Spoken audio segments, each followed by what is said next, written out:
Bueno, al parecer ya estamos al aire. Esperamos unos segundos para que llegue más gente.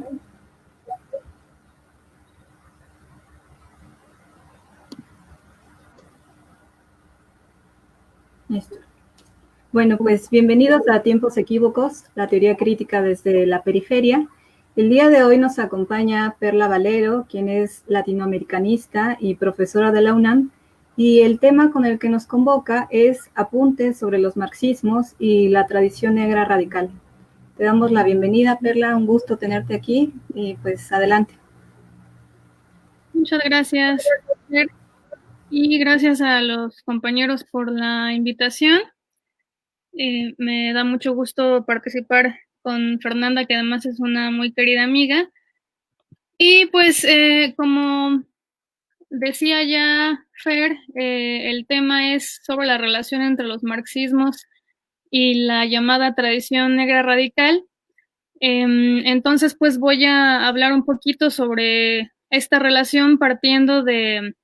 una idea que tiene que quedar muy clara, que es precisamente la idea de marxismos en plural, que hay muy diferentes expresiones, formas y vertientes de lo que podemos entender como marxismo y que no es uno con mayúscula, no es el marxismo, ni es una suerte de bloque monolítico, ni mucho menos, de manera que pues acá hablaremos de algunas de estas expresiones, de estas corrientes, de algunas expresiones de los marxismos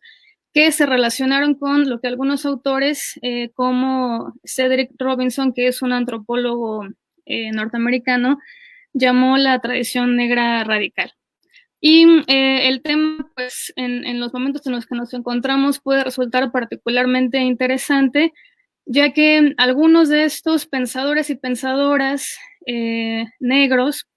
que no fueron solamente norteamericanos, sino que de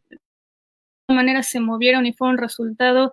de todo un mundo mucho mayor, que sería todo lo que teje a un llamado Atlántico Negro. También encontramos ahí a muchos personajes caribeños, afrocaribeños, por decirlo de alguna manera, que formaron parte de esta tradición negra radical y que pues se dieron a la tarea de no solamente militar en contra de la opresión en términos de raza y eso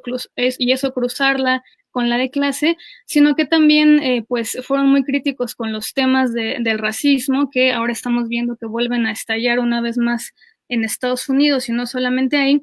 y que también pues les tuvieron el particular interés de intentar historizar y teorizar y pensar cuál había sido la relación entre la esclavitud y el capitalismo y cómo entraba ahí toda esta cuestión de la categoría de la raza. Ahora bien, habría que decir que pues después de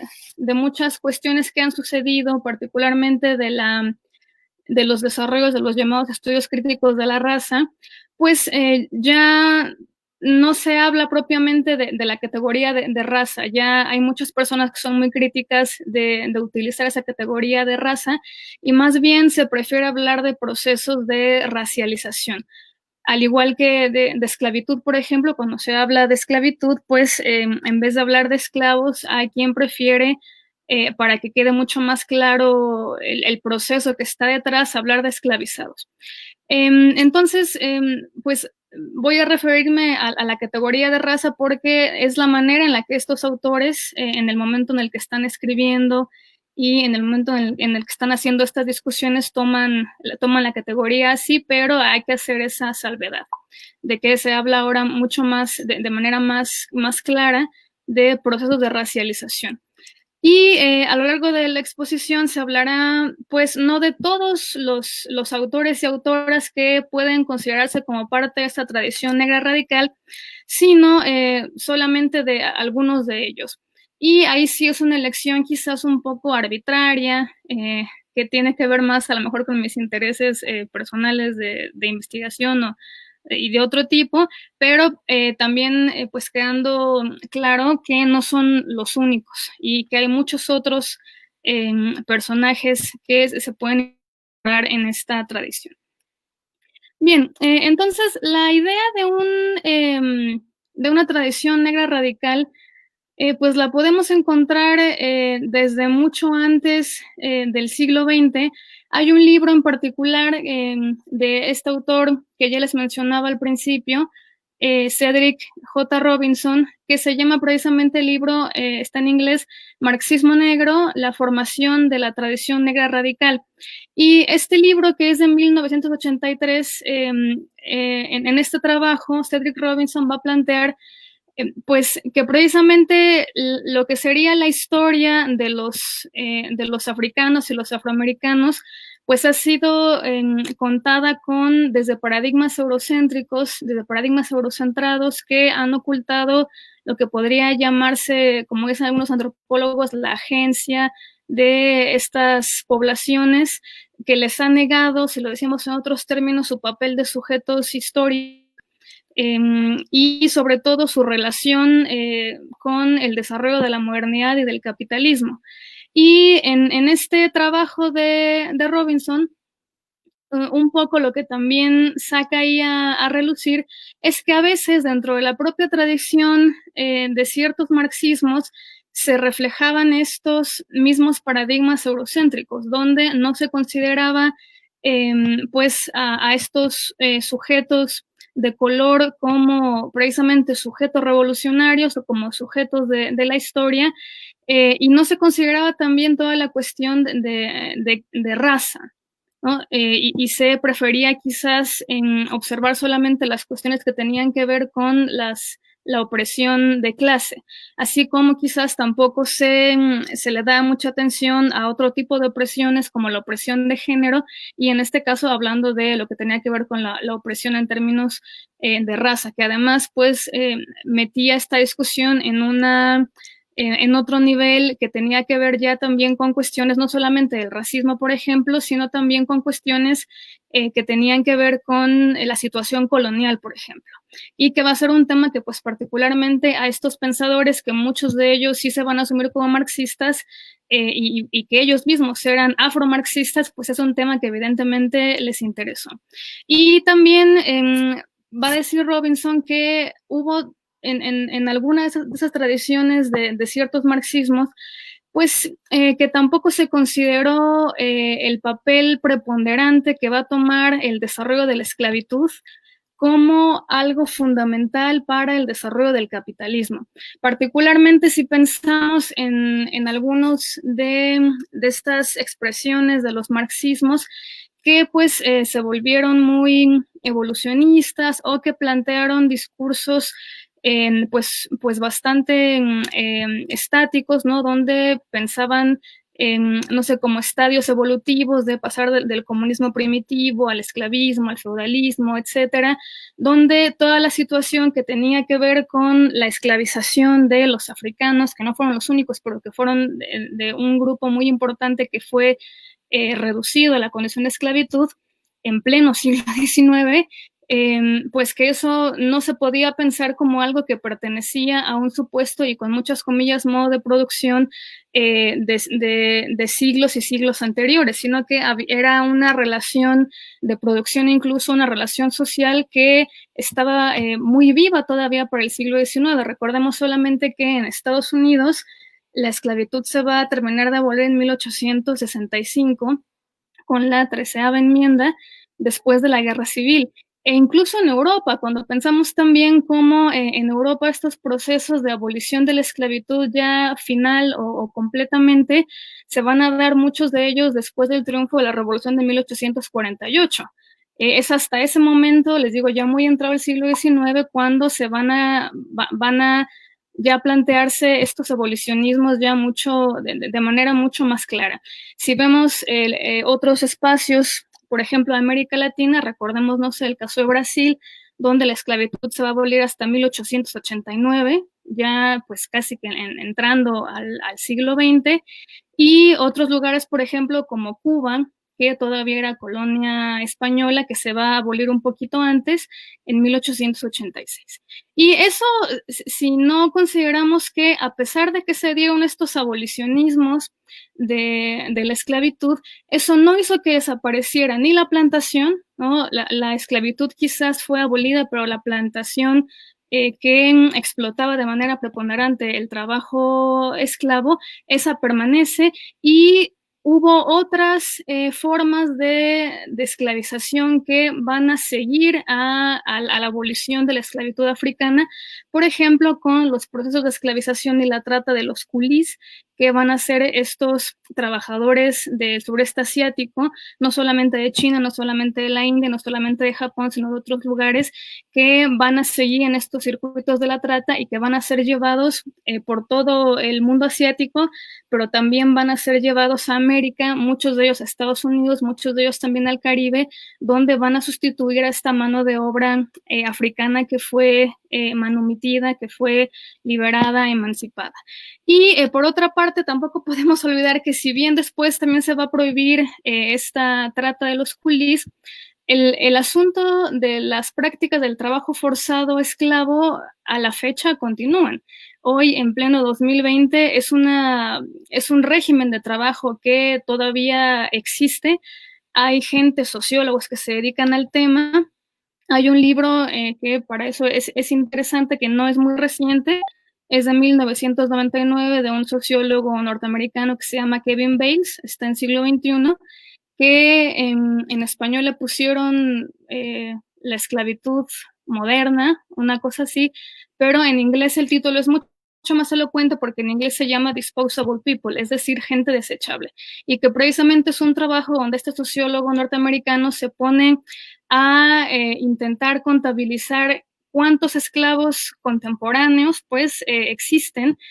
y intentar además no solo contarlos, sino conceptualizar de qué se está hablando cuando se habla de un esclavo, porque no podemos contarlos si no sabemos de qué estamos hablando cuando hablamos, por ejemplo, de esclavitud o de un esclavo o una esclava, que parecería ser una cosa muy obvia, pero en realidad no hay un consenso como tal. Las ONGs tienen un cierto concepto de esclavo, de esclavitud, y sobre ese concepto contabilizan. Algunas ONGs, observatorios sobre la esclavitud contemporánea, pueden llegar a contar hasta 200 millones de esclavos, mientras que los números que, por ejemplo, da Kevin Bates son mucho más tímidos, cuando él habla de 27 millones para 1999, y muchos de estos trabajando precisamente en lo que hoy podríamos llamar plantaciones modernas. Y los podemos encontrar en todo el mundo, en el trabajo doméstico, en la prostitución, mujeres particularmente, y en estas plantaciones, muchas de ellas en el sureste asiático, muchos en la India, etcétera. Entonces, bueno, todo este rodeo es para poner sobre la mesa precisamente esta crítica que hace Cedric Robinson en este libro de El marxismo negro y la formación de la tradición negra radical, donde un poco mete estas discusiones de cómo estos temas que tenían que ver con la relación entre esclavitud y capitalismo y la racialización, por decirlo de alguna manera, de la esclavización y de la opresión en términos de la raza, pues que fueron desatendidos por algunas de estas tradiciones, y algunos autores van a sostener que hasta por el propio Marx, que es un tema del que hay muchos matices, que no es del todo cierto y del que hablaremos un poco más adelante. Bien, entonces, esta tradición negra radical, pues algunos van a considerar que la podemos encontrar desde pues las resistencias esclavas que encontraríamos desde el siglo XVI, XVII, XVIII. Recordemos que los primeros esclavos africanos que fueron sacados de África, trasplantados de África y traídos a América, los podemos encontrar desde principios del siglo XVI, 1520, una cosa así, aunque llegaban en pocos números. Y cuando esos números van a incrementarse es en el siglo que algunos historiadores que trabajan el tema le llaman a eso el siglo de oro de la esclavitud, porque si bien los esclavos africanos llegaron durante todo el periodo colonial, desde como 1520 hasta el último viaje registrado, que es por ahí de la década de 1860, ¿no? De un viaje registrado de tráfico negrero, en realidad, si bien están llegando durante todo ese periodo colonial, va a ser de 1750 a 1850 más o menos, en esos 100 años, va a ser en ese periodo en el que va a llegar el mayor número, más de la mitad de los esclavos que van a llegar, que de África salen 12 millones y, bueno, desembarcan 12 millones de seres humanos y van a llegar a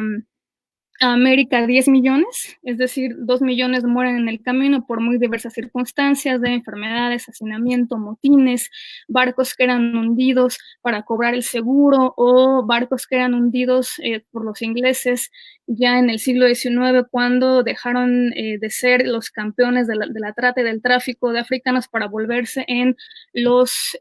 campeones de la abolición del tráfico y hundían los barcos que llevaban africanos porque eso era ilegal. Entonces, lo que encontramos en ese siglo, de 1750 a 1850, es cuando llega el mayor número de estos africanos y africanas que van a llegar a América para ser la mayor parte de ellos puestos a trabajar de manera pues forzada y coercitiva en las plantaciones. Y no hay que perder de vista tampoco que es también durante cuando inicia este siglo de oro de la trata, que es en ese momento, para 1750, cuando en Europa van a empezar a suceder estos movimientos que se van a conocer después, pues, como los movimientos ilustrados. Entonces hay algunos autores que también han visto pues como mientras en Europa están escribiendo sobre la libertad y sobre los derechos y están denunciando la esclavitud política en la que viven los ciudadanos, bueno, que todavía no son ciudadanos, los súbditos, los vasallos de los reyes absolutistas, que todo eso sucede mientras se ignora la esclavitud real que está ocurriendo en las colonias. Y particularmente la esclavitud, pues que en esos momentos comienzan a tener los números más altos de importación de esclavos y también pues de producción. Es cuando empiezan a subir los picos de la producción de las plantaciones y eso se traduce en que es cuando pues hay una explotación mucho más acentuada, más aguda de estas poblaciones africanas. Entonces recordemos que es en unas décadas después de este momento, para 1791, cuando se va a dar un levantamiento muy importante en una de estas zonas del Caribe, en un territorio que se conoció como Saint-Domingue, que después va a ser Haití, y que es precisamente donde va a ocurrir la revolución haitiana. Y algunos autores van a identificar que es ahí cuando triunfa, bueno, en todo el proceso que se va a dar de levantamiento de los esclavos y esclavas haitianos, bueno, en Saint-Domingue, que era una colonia francesa, que es un proceso muy importante porque se enfrentaron no solamente a los propios colonos de la isla, sino también se enfrentaron a 3 ejércitos, al francés, al inglés y al español. Después se enfrentaron a la intento de reconquista de Napoleón, y es el único caso, el de la revolución haitiana, en que es el único caso de una revolución triunfante de esclavos. El resto de la abolición de la esclavitud en América se va a dar a través de, pues en el caso de una guerra en Estados Unidos, pero en el resto de los lugares a través de disposiciones que va a terminar haciendo el Estado desde arriba, y no porque no haya pesado la organización de los esclavos, pero en ningún otro lugar más que en Haití se logró que estos esclavos se emanciparan a sí mismos a través de una revolución que fue sumamente importante. Hubo otras revueltas muy grandes en Estados Unidos, en Brasil, en Guyana, en Jamaica, pero ninguna de ellas pudo ser triunfante, y de ahí que el caso de Haití sea particularmente pues importantísimo. Entonces es ahí en Haití, con este proceso de la revolución haitiana, que va a empezar en 1791 y que va a culminar en 1804, cuando ya se pueden declarar independientes. de Francia y cuando ya han abolido la esclavitud por ellos mismos, cuando algunos autores van a considerar que allí nacería esta tradición negra radical. Y algunos incluso van a considerar que también allí nacería pues un cierto pensamiento también panafricanista y también lo que algunos van a llamar después un internacionalismo negro, que va a ser muy importante en el siglo XX con los movimientos de la negritud y después con los movimientos que van a apoyar a la descolonización en África y en el Caribe insular, que se permaneció siendo colonia también hasta el siglo XX. Entonces hay toda esta tradición de negra radical que viene desde Haití y no solamente se ve pues en Haití, sino que estaría conformada por todas las resistencias esclavas en todos los lugares de América donde esta situación estuvo presente, también dentro de la propia África, y también esta tradición negra radical se habría forjado pues en las resistencias también del cimarronaje, en el gran cimarronaje, en el pequeño cimarronaje, en los quilombos, etcétera, y de ahí vendrían todas estas críticas, pues, que algunos de estos autores negros ya en el siglo XX van a recuperar. Entonces, están bebiendo de una tradición que viene desde siglos atrás. Y que también es interesante decirlo, muchos de estos autores de los que vamos a hablar de tres, de estos autores, pues uno es norteamericano, otros dos son caribeños, y pues todos ellos vamos a ver que también se encuentran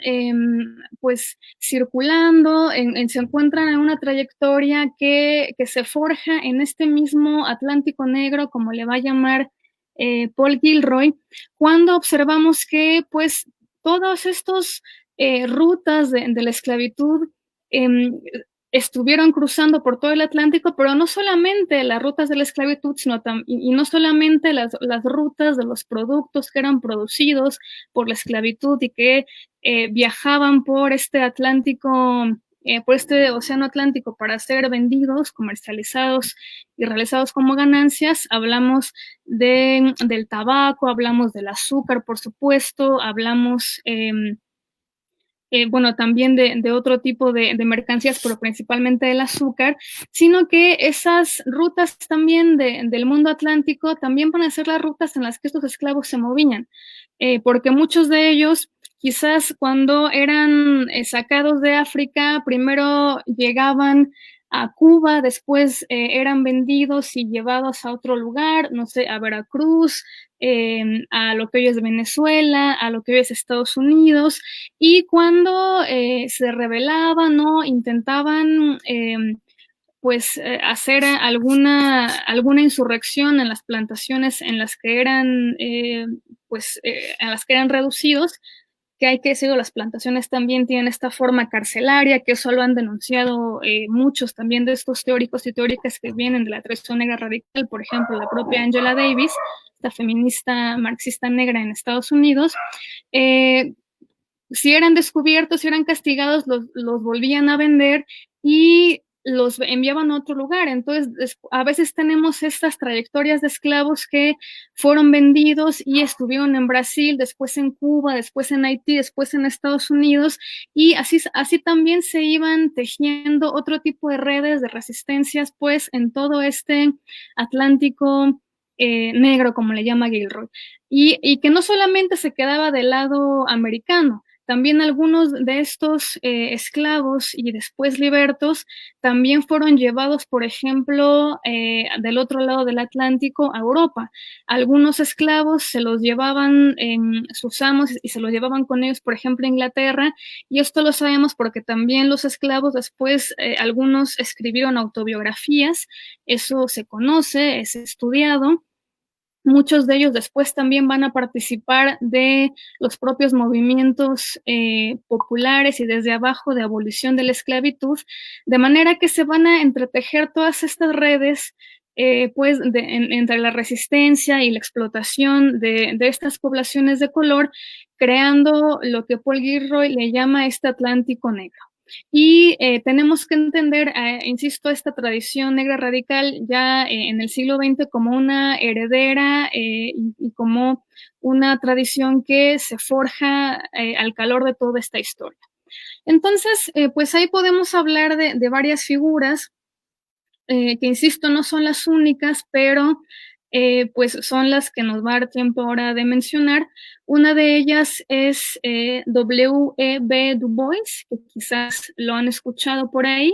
que, bueno, son sus iniciales. Su nombre en realidad era William Edward Burghardt Du Bois, que él nace en 1868 y muere en 1963, y él va a ser historiador, profesor también en universidades de color en Estados Unidos, en un momento en el que pues todavía existe la segregación racial. Y él va a ser autor de un libro que es muy importante, que se llama La Reconstrucción Negra en América, que lo va a publicar en 1935 y que va a ser un libro particularmente importante porque en ese trabajo Du Bois se pone a estudiar qué es lo que sucedió en Estados Unidos durante la Guerra Civil y en el periodo que abre después de la Guerra Civil. Para que no lo olvidemos, la guerra civil en Estados Unidos se va a gestar de 1860 a 65 y va a terminar cuando el norte, encabezado por el gobierno de Lincoln, gana la guerra y abolen la esclavitud con esta 13ª enmienda a la Constitución. Y lo que ahí va a suceder es que después viene un periodo muy corto donde sí se les van a pues empezar a dar ciertos derechos supuestamente igualitarios a estos esclavos liberados, pero después va a venir toda una respuesta en contra de eso que se conoce como el periodo del Jim Crow y que es lo que viene con el periodo después de la Guerra Civil que se conoce como la Restauración. Y es precisamente después de la Guerra Civil en Estados Unidos cuando comienzan a legislarse por los estados todas las leyes segregacionistas. Entonces la segregación es una cosa que va a establecerse en la ley precisamente después de que termine la guerra y de alguna manera como una suerte de forma de estos esclavos liberados volver a ponerlos en su lugar, ¿no? Para las élites y en lugares separados, segregados, y muchas veces no solamente una cuestión de segregarlos, sino de establecer una suerte de mecanismos legales para que estos hombres y mujeres que ya eran libres supuestamente pudieran ser tratados de nuevo, pues prácticamente como esclavos en las plantaciones. Y también es ahí cuando va a surgir pues todo el sistema carcelario industrial en Estados Unidos, aunque eso será un proceso también largo, pero no se puede entender pues una cosa sin la otra. Entonces, acá el trabajo de Du Bois es muy interesante, hay que decirlo antes que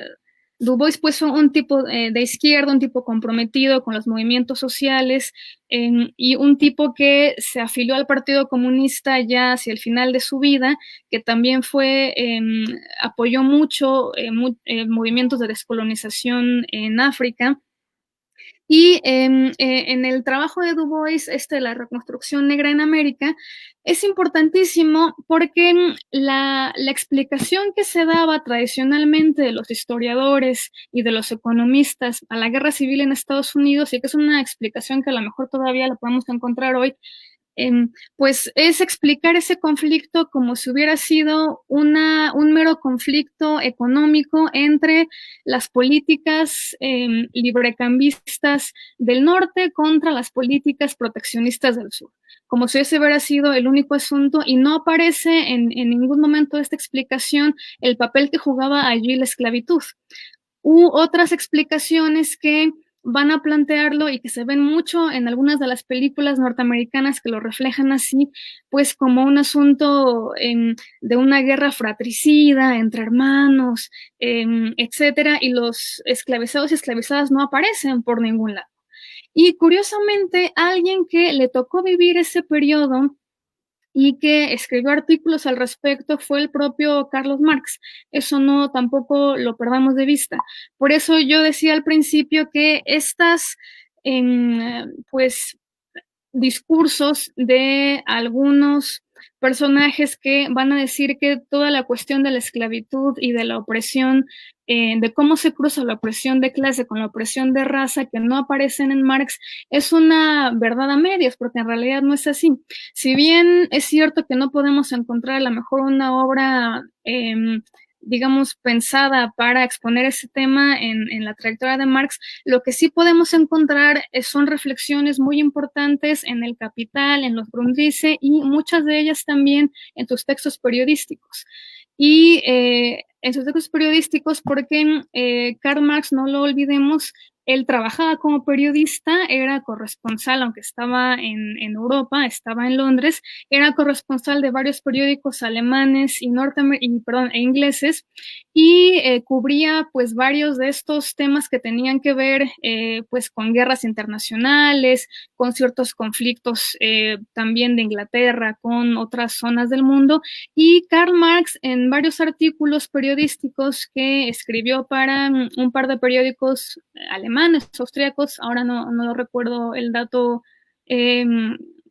bien, va a escribir una serie de artículos sobre la guerra civil en Estados Unidos, mientras está sucediendo. Y en esos artículos, pues no son solamente pues una nota que se cubre ya, sino encontramos verdaderamente análisis. Si les interesan estos artículos, están recopilados en inglés, los encuentran en las obras completas, pero en español se sacó una edición de esta editorial que se llama Capitán Swing, que el trabajo se llama Guerra y Emancipación y tienen como autores a Lincoln y a Marx, porque la mitad del libro son los artículos periodísticos de Karl Marx y la otra mitad del libro son los discursos de Lincoln. Y entonces es muy interesante hacer esta lectura de estos dos personajes, de Marx y de Lincoln, que además fueron contemporáneos. Y además hay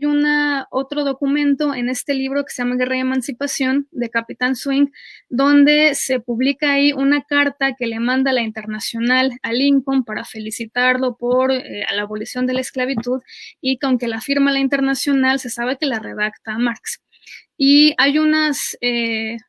están los artículos pues del propio Marx, donde él se pone a hacer todo un análisis casi que de historia del tiempo presente, de lo que está sucediendo en la guerra civil, y él mismo señala esto que yo decía ahora, que en la época los contemporáneos de Marx, cuando ven ese conflicto de la guerra civil, pues lo quieren explicar como si fuera solamente una lucha entre aranceles sí o aranceles no, entre librecambismo y proteccionismo, cuando dice él, en realidad lo que está estallando ahí es un conflicto mucho más profundo que tiene que ver con la manera en la que se están enfrentando dos regímenes de trabajo.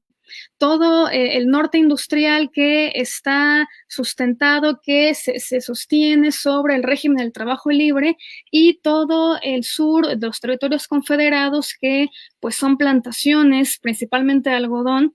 que además eso fue importantísimo para el desarrollo de las manufacturas capitalistas, con el algodón que después se llevaba a Inglaterra y allí se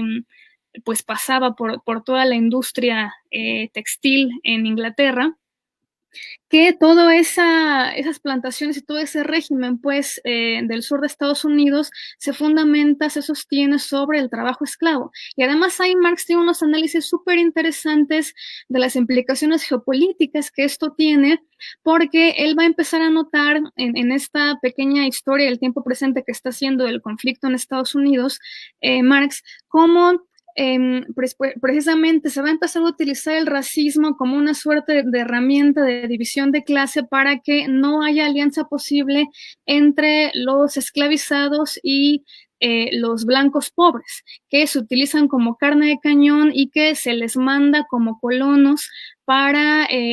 arrancarle territorios a los indios, territorios en la conquista al oeste, y para que esos territorios sean después utilizados por los grandes blancos, que son los grandes plantadores, que se van a enriquecer, utilizar esos territorios como plantaciones de algodón con trabajo esclavo. Incluso allí se pone a hablar Marx de cómo la guerra con México, entre México y Estados Unidos en 48, que fue antes de la guerra civil obviamente en Estados Unidos, cómo también eso respondió debió a estas presiones de los grandes plantadores algodoneros esclavistas del sur, de estos grandes esclavócratas, como les podemos decir, que necesitaban mayores territorios para expandir sus plantaciones, para obtener mayores ganancias, para tener presencia también con mayores senadores en el Congreso de Estados Unidos y conseguir pues prerrogativas para este régimen, y que eso es en realidad lo que está estallando ahí. Y se pone a hacer unas reflexiones muy interesantes que también va a repetir después en El Capital,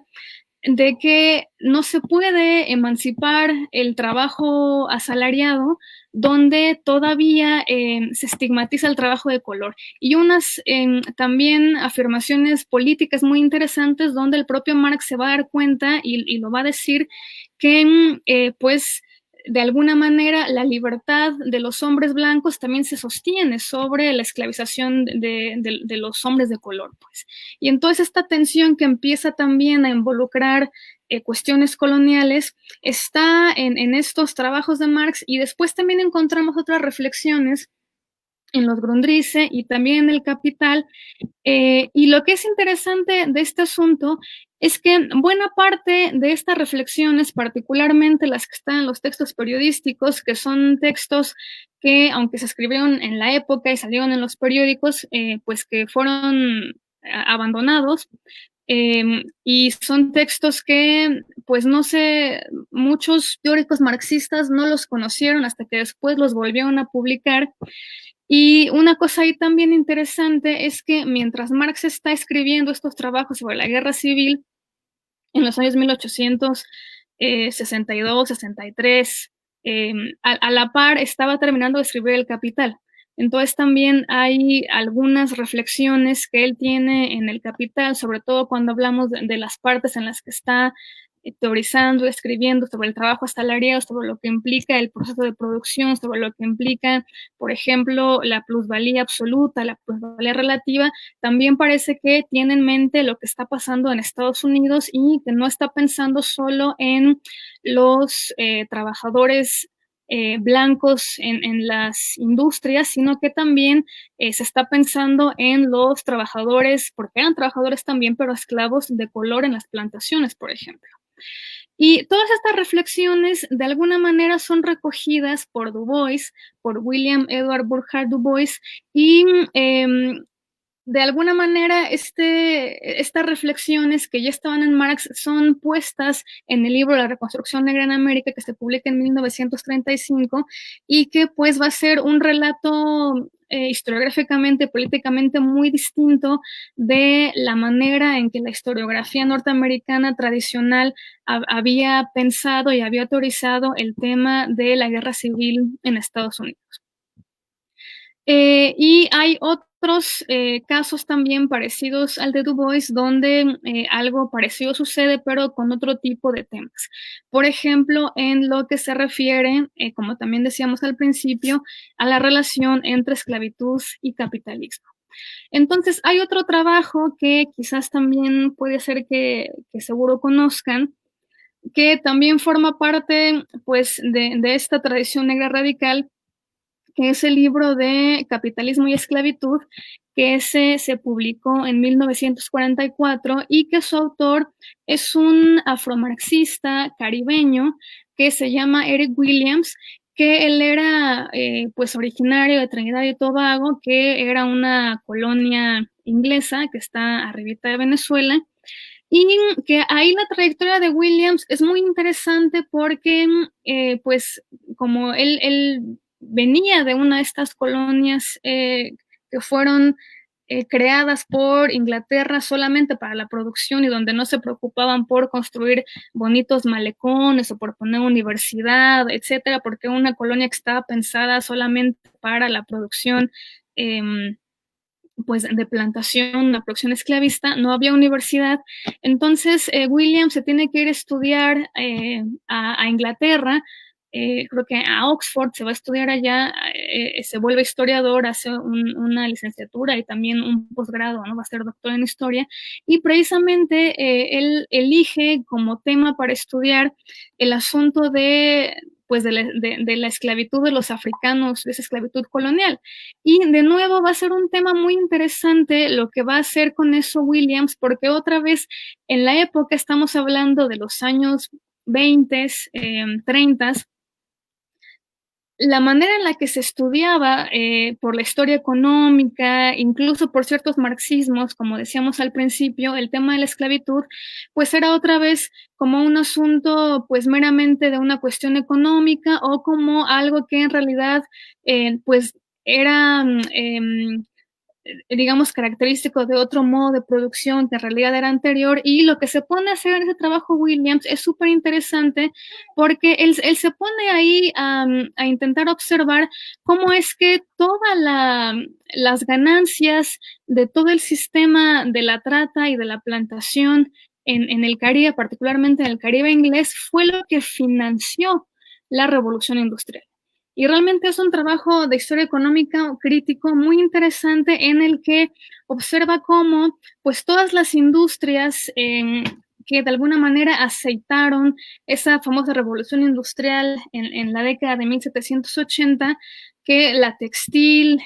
pero no solamente la textil, sino también la industria de la construcción, también ciertas, digamos, como industrias financieras, todas ellas, cuando va rastreando el dinero, pues se da cuenta que todo ello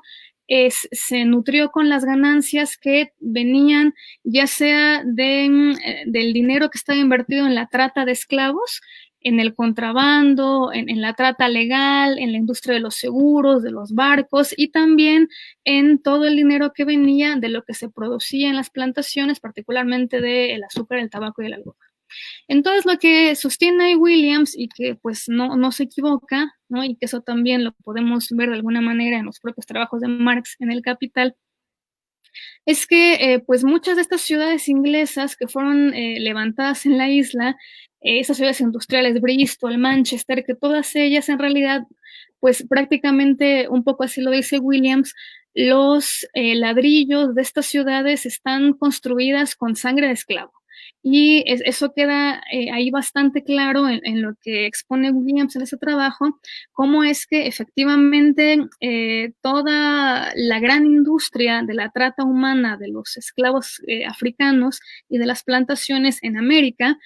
pues efectivamente fueron lo que financió, lo que pudo fundamentar esta revolución industrial y este supuesto inicio del famoso take-off o del desarrollo en el primer mundo. Y que eso ya nos lleva a temas que después pues fueron bien señalados por las teorías postcoloniales y decoloniales, pero que ya habían sido denunciados antes por esta pléyade de marxistas negros, ¿no? Estos tres particularmente los que estamos hablando, Du Bois, Williams y de C.L.R. James, que es el tercero del que vamos a hablar. Para terminar con Williams y que no se me pase, hay otro asunto que es particularmente interesante que va a sostener en sus tesis de capitalismo y esclavitud Eric Williams y que tiene que ver también con el surgimiento del racismo. ¿Por qué? Porque Williams se pone pues también a intentar explicar cuál fue el fundamento, o sea, cuáles fueron el motivo, cuál fue el motor pues de que se trajeran esclavos de África. Y un poco lo que va a darse cuenta Williams al revisar las fuentes de la época, al revisar lo que los mismos colonos decían, es que en realidad no era por un asunto de racismo, o sea, no se trajo esclavos de África porque odiaran a los africanos, porque odiaran a la gente de color, sino porque para los colonos americanos, bueno, que estaban establecidos en América, era mucho más barato traer gente de África. Era mucho más barato traer gente de África que traer gente de China, por ejemplo, o de la India, lo que después va a ser la trata culí. En ese momento es mucho más caro. Y antes de eso, porque también resultaba muy insuficiente traer proletarios de Europa. Y un poco lo que Williams va haciendo en ese libro es contándonos también los momentos que tuvo la trata, entonces, y la esclavización. Y lo que se da cuenta ahí Williams es que los primeros esclavos pues fueron los indios, y ahí tampoco se equivoca. Los nativos americanos van a ser los primeros esclavos y que esa esclavitud además no se acabó esa esclavitud se mantuvo también hasta el siglo XX, eso es tema de otra discusión, y después de los indios se va a empezar a traer también a los proletarios europeos a través de contratos de servidumbre temporal, donde nos cuenta Williams cómo en Inglaterra particularmente se creó toda una industria de secuestro y de tráfico de personas en las que pues se le ofrecía dinero a las personas, o a veces se les robaba, o se estableció un montón de leyes que criminalizaban la vagancia, bueno, entre comillas la vagancia, o que empezaban a poner penas de trabajo forzado en las colonias a crímenes como robarse una cuchara, por ejemplo, y que entonces se va a crear toda esta industria, sí, de tráfico de personas, de tráfico humano, de trata, donde van a llevarse hombres, mujeres y niños que eran llevados a las colonias, en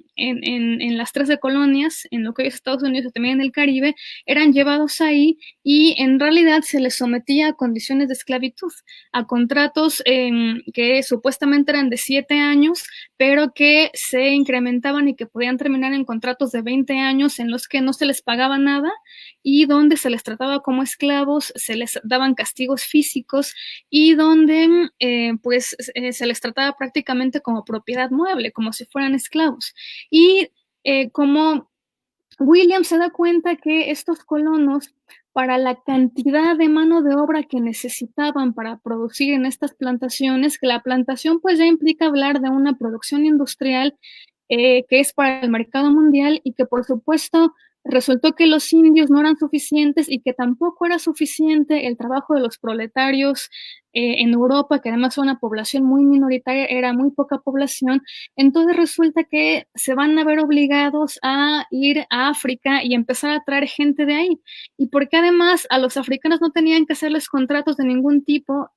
aprovechaban que era gente que era extranjera, que era ajena a la cultura, que era ajena a la lengua y que se les podía esclavizar y que después empezaron a establecerse estas justificaciones basadas en la diferencia del color de piel y, y en otro tipo también de tradiciones bíblicas, etcétera. Y entonces Williams va a sacar una hipótesis muy interesante diciendo que la esclavitud no nace del racismo, sino que es al revés, que primero se establece la esclavitud y después se establece el racismo, que el racismo más bien va a ser un hijo de la esclavitud y que va a ser este discurso que va a justificar la explotación de la explotación masiva del trabajo forzado que se necesitaba para las plantaciones. Y claro, y ahí va a haber otros autores que después van a observar cosas muy interesantes. Por ejemplo, si hablamos de un Achille Mbembe, que es este filósofo africano de Camerún contemporáneo, en este libro de la crítica de la razón negra, cuando pues prácticamente en pocas palabras dice Achille Mbembe que así como indio es una categoría de economía política, de explotación, negro también se convirtió en eso. Y que en realidad los negros como categoría política, pues hablando de una explotación capitalista, no existía en realidad y que fue inventada para justificar otra vez un proceso que tenía que ver con la explotación del trabajo y que esto vino, la invención de lo negro vino después. Y eso hace cierto clic, lo que dice Williams, lo que dice Mbembe, tiene un correlato con lo que van a decir otros también herederos de esta tradición negra radical, también marxistas a su modo, como Frantz Fanon, ese también gran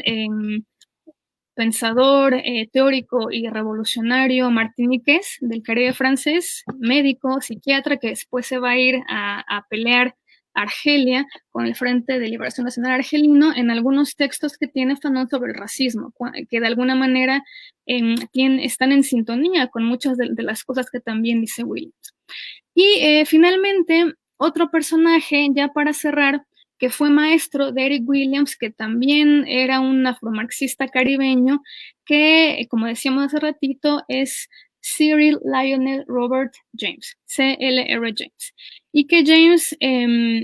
pues él también es de Trinidad y Tobago, también es un tipo que tuvo que irse a estudiar a Inglaterra y que después, también como Williams, terminaron en Estados Unidos en universidades negras, se nuclearon alrededor de la Universidad Howard, que era llamada la Harvard Negra, y que fueron todos ellos muy cercanos a movimientos de trabajadores, sobre todo trabajadores de color, muchos de ellos caribeños, porque hubo muchas migraciones en el siglo XX, en el marco de la Primera Guerra Mundial, de muchos trabajadores proletarios de toda esta zona del Caribe inglés que migraban a Estados Unidos, y que ese es un asunto que sería muy interesante de ver ahora con todas las protestas en Estados Unidos por la brutalidad policial hacia la población de color, que muchos de esta población de color pues también son migrantes caribeños, y que esto viene de una tradición histórica previa, que es toda la forjación del Atlántico Negro, como decíamos, donde estas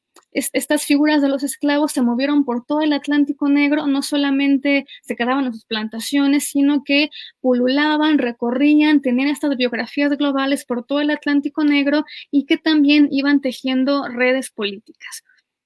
De allí que encontremos que otro tipo de políticos y de militantes caribeños, no sé, como Marcus Garvey, también teórico del rastafarismo de Jamaica, pues que también estuvieran con redes en Estados Unidos, etcétera. Y en el caso de James, aunque él es de Trinidad y Tobago, termina haciendo su práctica política y también su práctica intelectual en Estados Unidos, y él va a ser autor de un trabajo, de varios trabajos, pero uno importante con el que quiero cerrar, es un libro que ese también lo encuentran en español, que se llama Los Jacobinos Negros, y que precisamente es un estudio que es muy citado y muy reconocido sobre la Revolución Haitiana, donde pues ahí un poco hace sintonía en reconocer uno de los orígenes más importantes de esa tradición negra radical, y donde James se pone a hacer todo un trabajo, el primero quizás en la historiografía, en el que se va a reconocer a los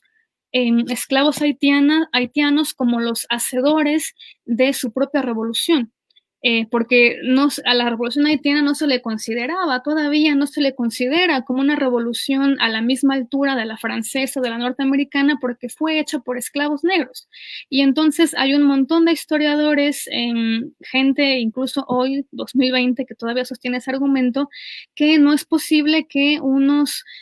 africanos que no sabían leer y escribir, que pudieran haberse organizado en conspiraciones y haber derrotado a 3 ejércitos, y que si la revolución haitiana triunfó fue porque los franceses mandaron a un general muy inepto, y porque en realidad no es el triunfo de los haitianos, sino es el fracaso de los militares franceses, y que además tuvieron la mala suerte de que les cayera una epidemia, precisamente hablando de epidemias, de fiebre amarilla, y que entonces pues fue más bien por una cosa azarosa, y que es más bien ni siquiera una revolución, sino una revuelta, una insurrección, y que no es muy importante. De manera que el hecho de que un historiador negro, marxista, se ponga a hacer una historia muy seria y fundamentada de la revolución haitiana, donde pone como protagonistas a las masas esclavas, y las pone como el sujeto político de la revolución, va a ser una cosa pues muy importante. Y porque además, aunque ese libro trata sobre la revolución haitiana, particularmente sobre el primer momento de la revolución, con uno de los líderes esclavos, que es Toussaint Louverture, en el trabajo de James también se va a hablar, cuando contextualiza un poco el asunto, se va a poner a hablar antes de Williams, porque además fue maestro de Eric Williams. Se va a poner ahí a decir James que el desarrollo en Francia, si podemos hablar de una suerte de revolución industrial en Francia, esa solamente fue posible otra vez por toda la explotación del trabajo esclavo que se estaba haciendo en las colonias. Entonces ya tenemos un germen muy importante también de otra forma de observar esta dialéctica entre el desarrollo y el subdesarrollo, entre las relaciones coloniales, y que para hablar de América no se puede hacer si no consideramos también esta parte de la opresión de raza, o en términos de proceso de racialización, y que en el caso, pues, de América, es inseparable de la historia de la plantación y de la esclavitud. Entonces, bueno, no quisiera extenderme más. Hay otros personajes de los que, pues, podríamos hablar, pero no va a dar más tiempo. Y, pues, yo le dejaría hasta allí. Y sí, bueno, también agradecerle antes a las personas que nos están acompañando en la transmisión, y si tienen, algún comentario, algún intercambio que podamos hacer, conmigo, con Fernanda, pues, es más que bienvenido. Y, pues, ahora les daría la palabra a los comentarios.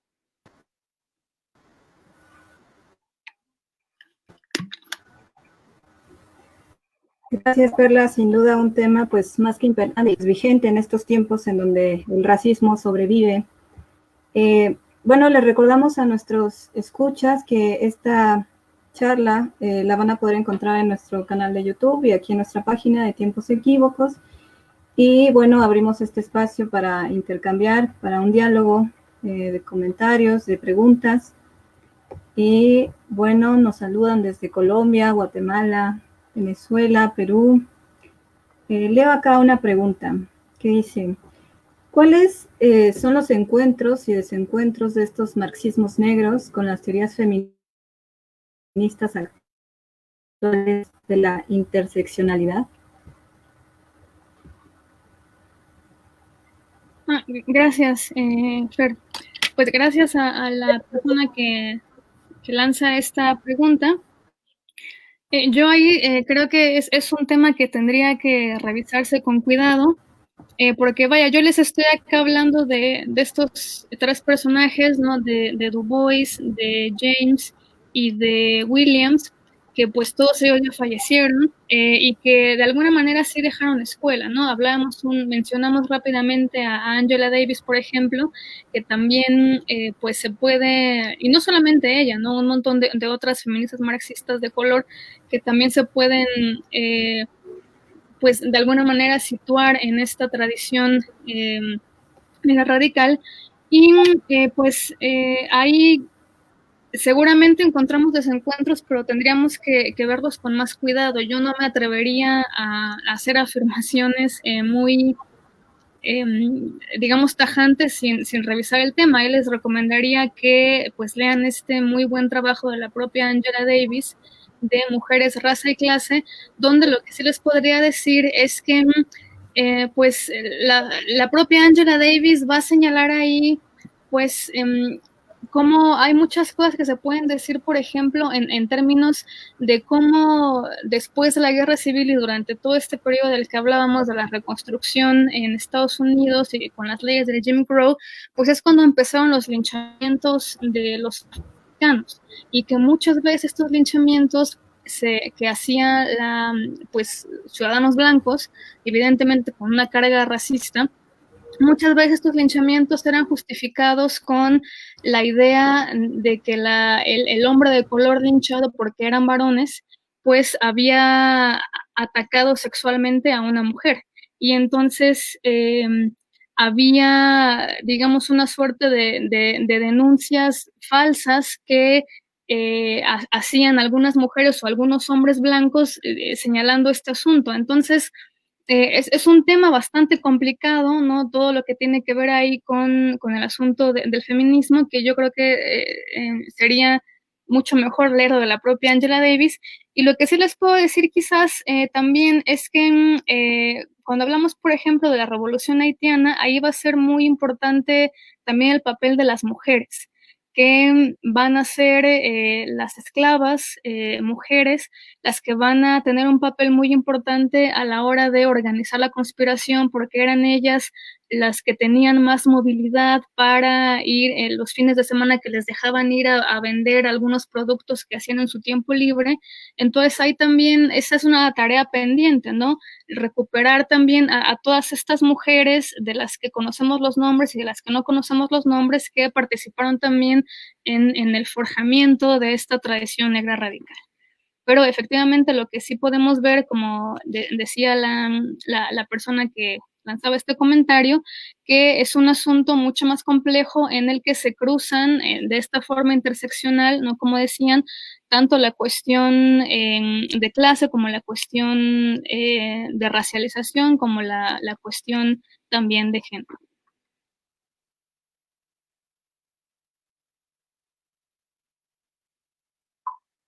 No sé si hablaste de Frederick Douglass, aunque no está vinculado con el enfoque marxista, sino comparar el tipo de agencia política y la diferencia de intelectuales negros. Eso es más un comentario. A ver. Dice Javier Ribeira, ¿podría decirse que hoy no? Ya se me perdieron las preguntas. Bueno, rápido sobre lo de Frederick Douglass, sí, no lo mencionamos acá. Frederick Douglass fue un político norteamericano negro que él había sido esclavo, que nació esclavo, que después se liberó y que fue un personaje muy importante en la militancia desde abajo por la abolición de la esclavitud y que efectivamente lo podemos situar dentro de esa tradición negra radical. Y ahí quizás una cosa que no señalé de la manera más correcta y que faltó matizarla, es que ahí hablamos de dos tradiciones que se interseccionan, ¿no? Como decían hace ratito, que son las tradiciones desde los marxismos con la tradición negra radical, y que no quiere decir que toda la tradición negra radical fuera marxista, porque efectivamente no es así, aunque sí van a denunciar estas opresiones. Ahí, por ejemplo, podríamos situar a un Frederick Douglass que efectivamente pues no lo podríamos caracterizar como marxista, pero que sí es un representante de esa tradición negra radical, así como no todos los marxismos efectivamente pusieron atención en estos temas que tenían que ver con la cuestión de la raza, de la opresión de raza. No pusieron todos ellos atención en la situación colonial y en la cuestión de la esclavitud. Entonces, yo hablaba de esas tres figuras porque es donde más se ve de manera más clara donde se dan estos cruces, ¿no? Pero efectivamente no quiere decir que toda la tradición negra radical sea marxista, porque eso sería un error sostenerlo, ni que todos los marxismos asuman esa tradición negra radical. Pues creo que... Acá. Ya tenemos otras preguntas. ¿Qué relación pudo haberse establecido entre los movimientos negros y los organismos? Híjole, es que no sé qué clase de organismos, de cuáles estemos hablando. Bueno, ¿Pueden aclarar? ¿por qué se ha ocultado el aporte del marxismo negro en grandes teorías como la de Wallerstein? Es una pregunta muy interesante, ¿no? Esta de los aportes del marxismo negro. Pues ahí habrá que revisar con calma, ¿no? Si Wallerstein cita a alguno de estos autores, particularmente el trabajo de Williams, que son previos, ¿no? Como decíamos, el de Williams es de 1944, el de James ya no les dije, Los Jacobinos Negros, ese es de 1938. O sea, todos estos trabajos estamos hablando de este momento contemporáneo a la Segunda Guerra Mundial, y seguramente Wallerstein conoció a algunos de estos pensadores, de estos militantes, porque además eran militantes, ¿no? que militaban en favor de los trabajadores de color, muchos de ellos también cercanos al Partido Comunista en Estados Unidos. Y pues ahí sería, pues sí, interesante ver hasta qué punto, ¿no? Se recupera o no. En el caso de Wallerstein, yo no estoy segura de que los cite. Y pues incluso en otro tipo de asuntos, ¿no? Por ejemplo, cuando uno lee ciertos aportes a lo mejor de las teorías de la dependencia en América Latina, luego tampoco aparecen necesariamente estos trabajos cuando ya se pueden ver que ponen sobre la mesa algunos de estos asuntos, ¿no? De esta tensión que decíamos, de esta dialéctica entre el subdesarrollo y el desarrollo, está toda la dialéctica colonial. Y yo sí creo que hay muchas veces es por un asunto también pues de desconocimiento, ¿no? Que estas figuras quizás no fueron tan, pues no se convirtieron a lo mejor en bestsellers en su época, y que pues fueron opacadas, ¿no? No sé, por ejemplo, cuando se habla de la guerra civil en Estados Unidos y está la historiografía del tema, no sé hasta qué punto realmente recuperan a Du Bois y a otros muchos seguramente historiadores e historiadoras negras que tienen su propia versión también ahí sobre los hechos. Pero pues sí hay toda esta tradición radical negra y su aporte al pensamiento crítico, más allá de lo que pueda citar o no Wallerstein, que sería muy interesante recuperar y ver hasta qué punto es recuperado por otras tradiciones.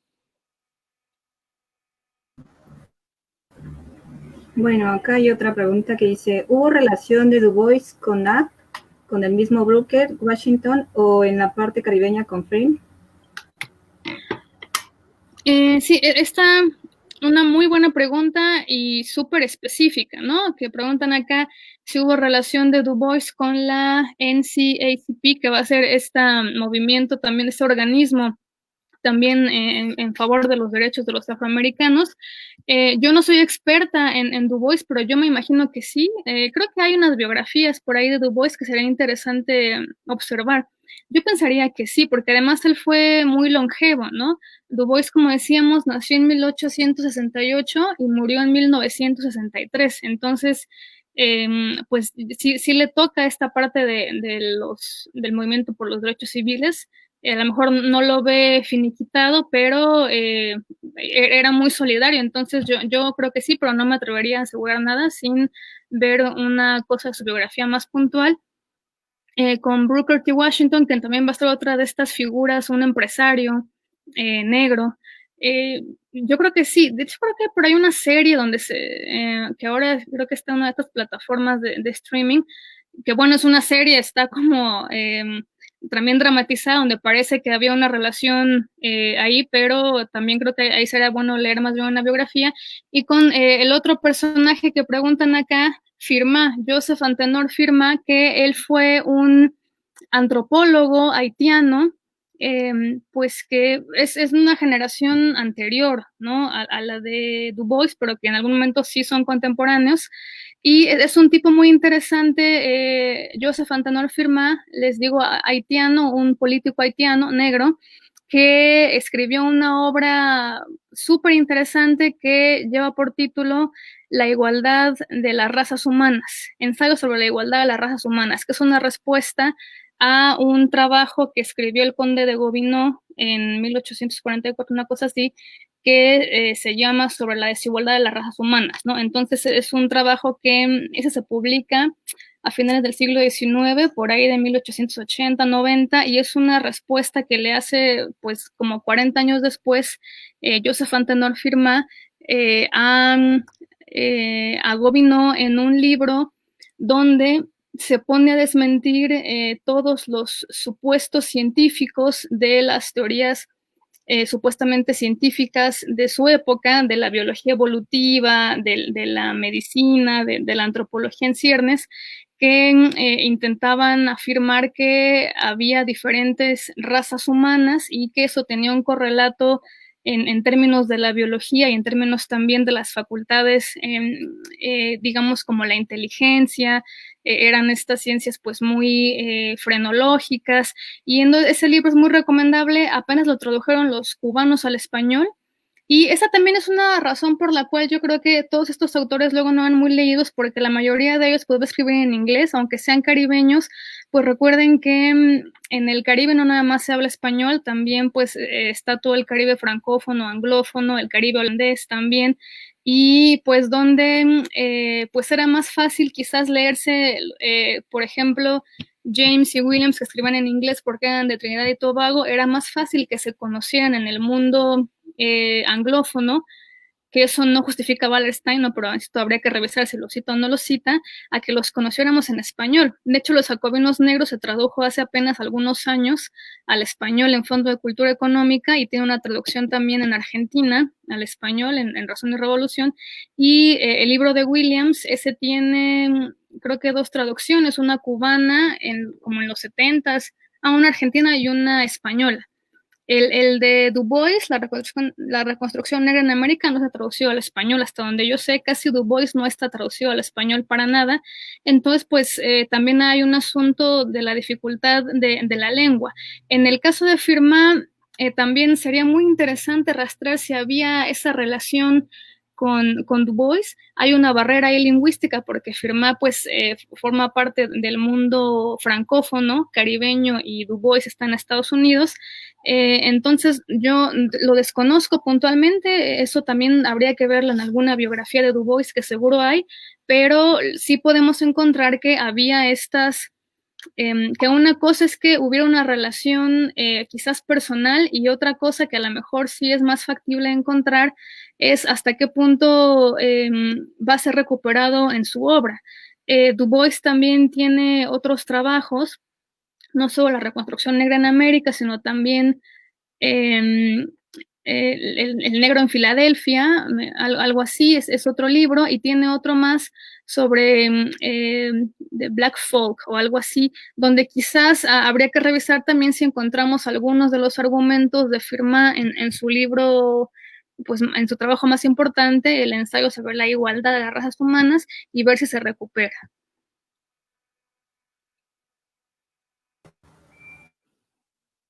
Bien, bueno, acá una pregunta pusieron, ¿cuáles son las diferencias entre los marxismos de tradición negra surgido desde Europa con el caribeño y africano? Y por otro lado, ¿existen utopías negras? Son dos preguntas también muy interesantes, que creo que van a rebasar un poco el conocimiento que yo pueda tener, pero es muy rico para pensar líneas de investigación posibles, ¿no? Sobre las tradiciones, digamos, negras en Europa.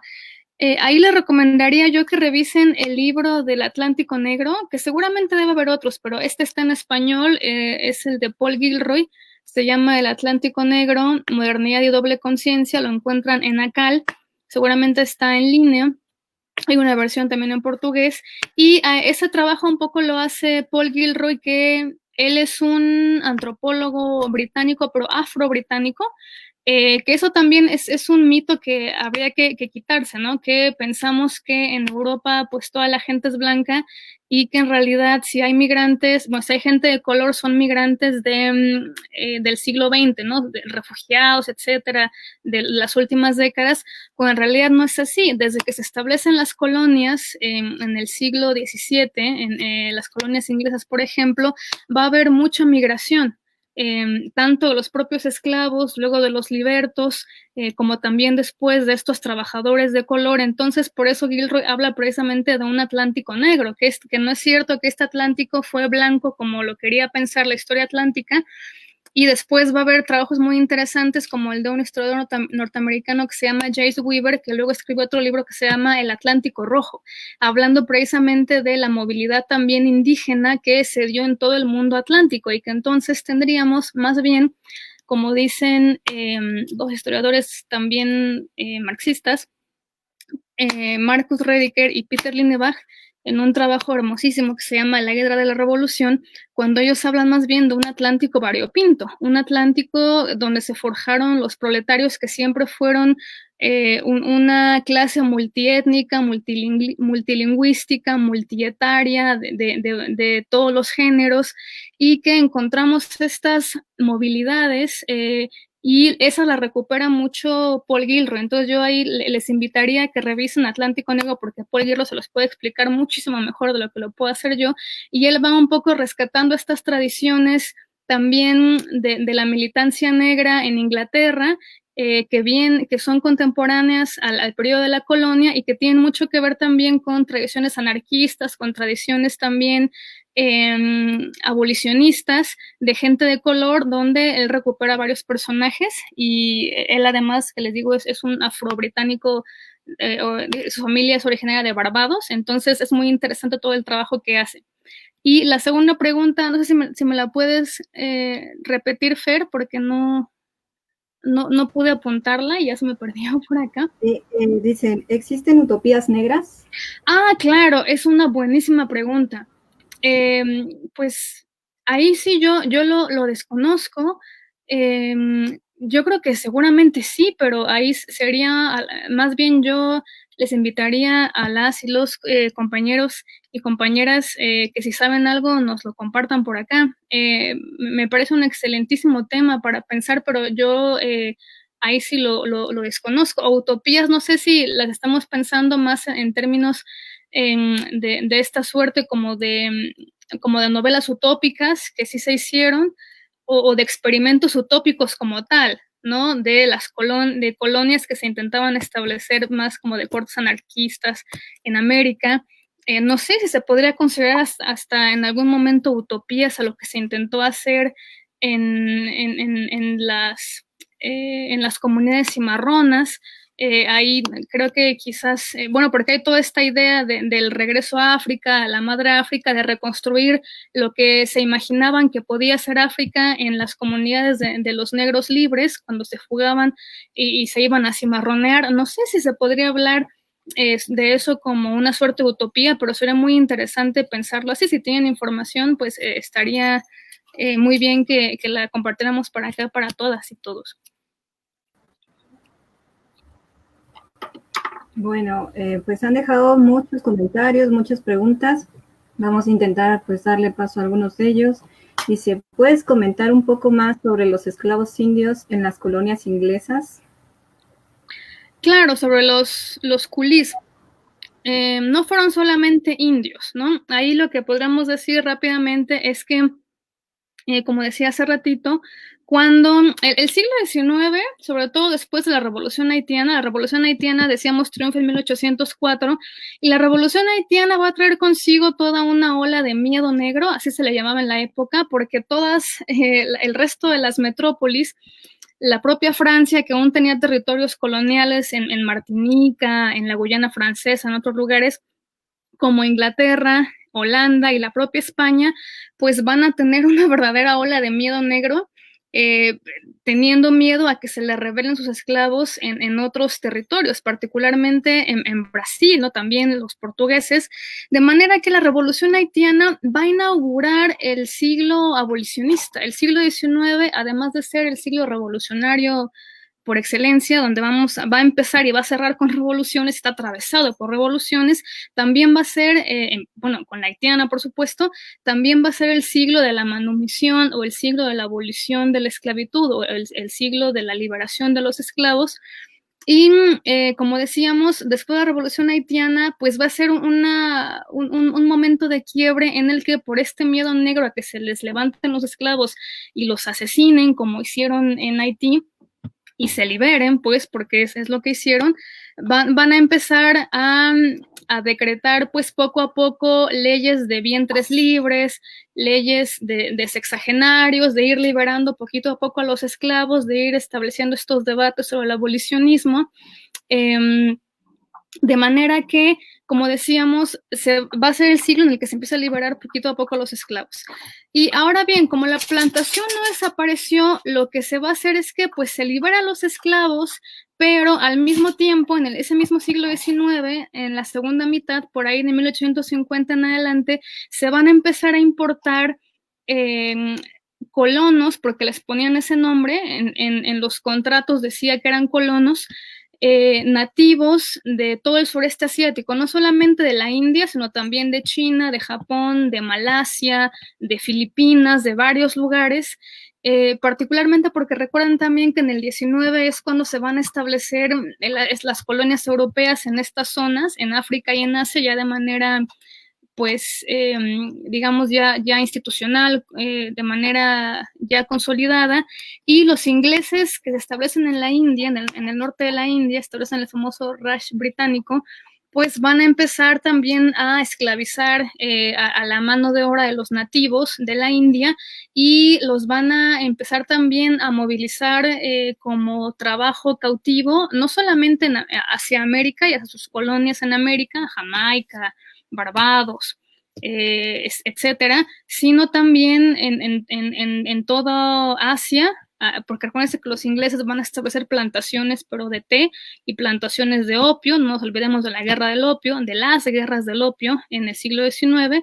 Y muchos de ellos también, de estos culís, van a irse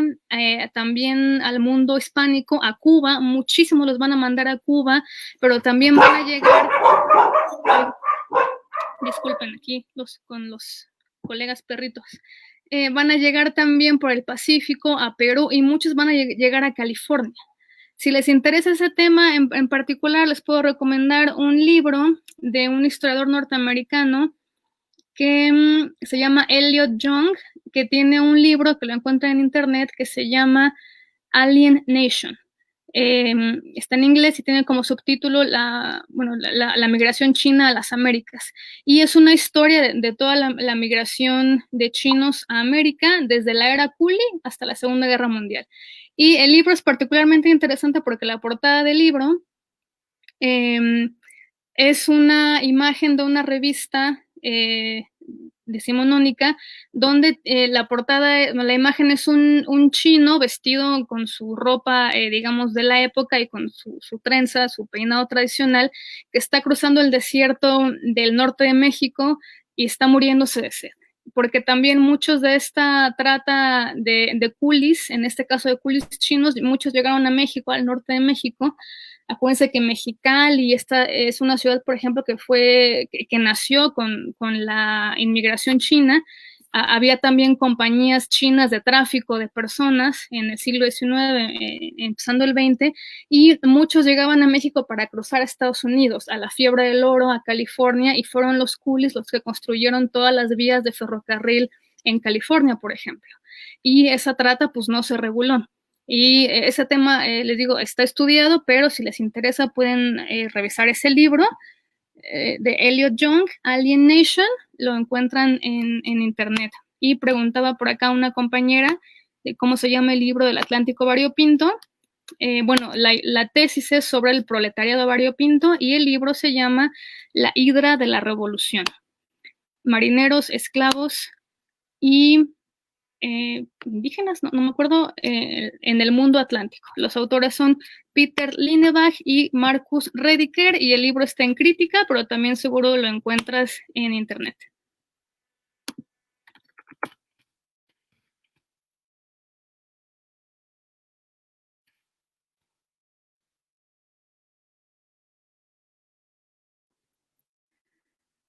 A ver si ahorita Fer nos comparte.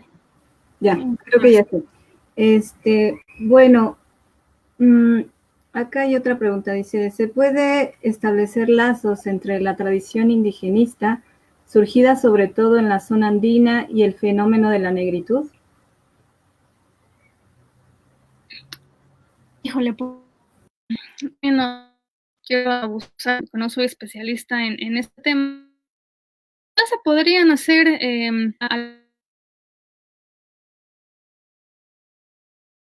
pero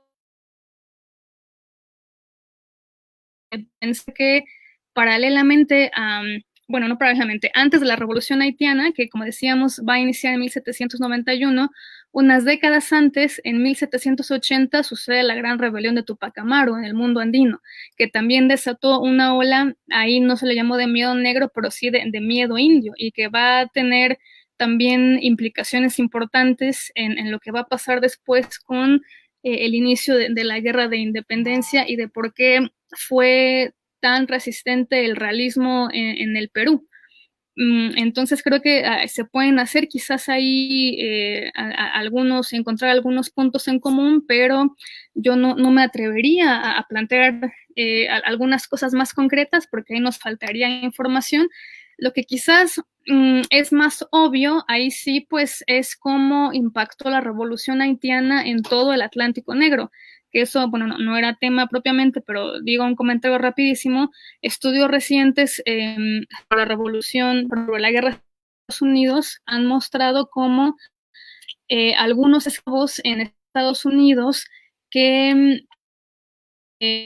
pues evidentemente estaban también haciendo resistencia y este pequeño cimarronaje en las plantaciones, pues tenían en sus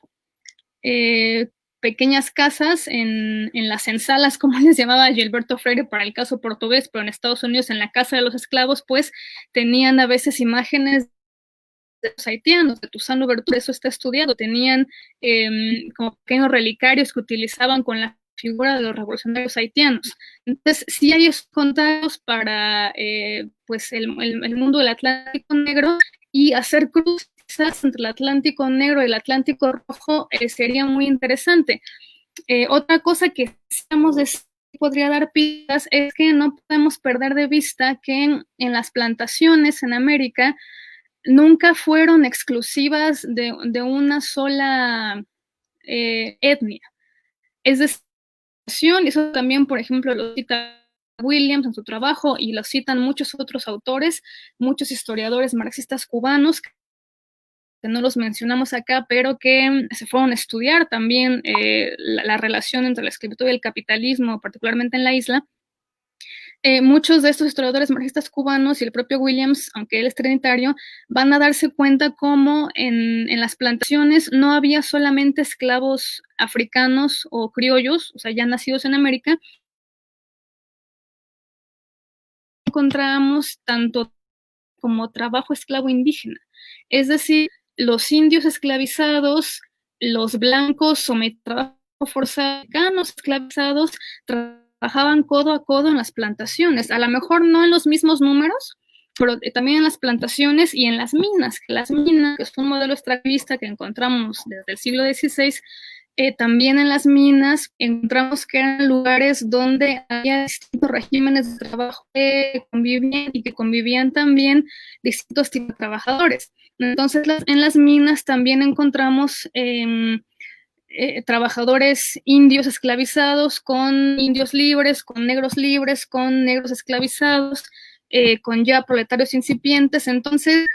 yo lo que sí podría decir es que todo el asunto de la esclavitud en América se ha guiado de manera muy, muy fragmentada, pensando en la esclavitud africana, en la esclavitud indígena, en los trabajos forzados de los blancos y los proletarios. Es un mundo donde todo intersecciona, y un trabajo que intenta hacer un poco esto es en el que mencionábamos hace ratito de la revolución. Este libro, si tienen la oportunidad de revisarlo, pues también bastante pues lindo por la solidaridad obrera de la que habla, la solidaridad de clase, mejor dicho, desde abajo, pero muy trágico, que es un episodio que los autores encuentran en el siglo XVIII de cómo se intentó hacer una conspiración en Nueva York, en la zona de los puertos, que los puertos pues son estas zonas también donde confluyen muy diferentes tipos de trabajadores y de muchas etnias diferentes. Entonces ahí los autores estudian un intento de una suerte de revolución que fracasó, que pensaban tomar y quemar la ciudad de Nueva York para liberar a los oprimidos, donde participan tanto marineros indígenas, porque los indígenas también se movieron en el Atlántico Rojo, como dice Joyce Weaver, no solamente como esclavos, sino también como trabajadores, como diplomáticos, como representantes, muchos marineros, españoles, por ejemplo, en barcos españoles, en barcos ingleses. Entonces es una conspiración donde confluyen indígenas, marineros indígenas, donde confluyen esclavos negros y donde confluyen también proletarios irlandeses, que usaban una taberna irlandesa para conspirar, los agarran, pero estos intentos de, vamos a decirlo así, interracial y dentro de una misma clase de trabajador, aunque eran diferentes tipos de trabajadores, si lo encontramos, y